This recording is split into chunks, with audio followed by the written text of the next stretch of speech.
Hebrews chapter 11, verse 1 says that faith is the substance of things hoped for and the evidence of things not seen.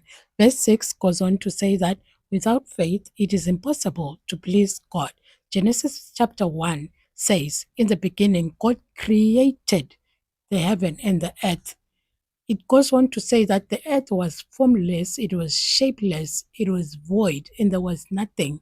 And God created the universe from nothing. And He created by the spoken word through faith. So it goes on to show that faith is a necessary element in our lives. It is necessary for us to attain faith in order for us to live our lives in an abundant way, in a blessed way. So, for you to attain faith, you have to look at the heroes of faith. When you look at the life of Abraham, you can see that by faith he became the father of many nations, bearing Isaac. Him and Sarah bore Isaac when they were past the age of bearing. But because God promised that he will be the father of many nations, and he believed and he had faith in God that he is able to see his promises through. He is able to fulfill that which he has promised.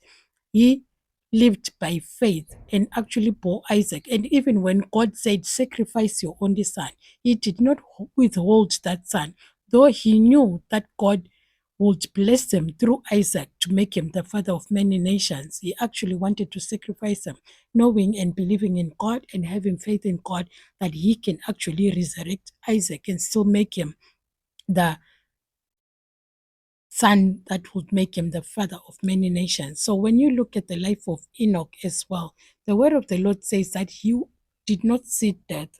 By faith, he lived a life that pleased God and was no more.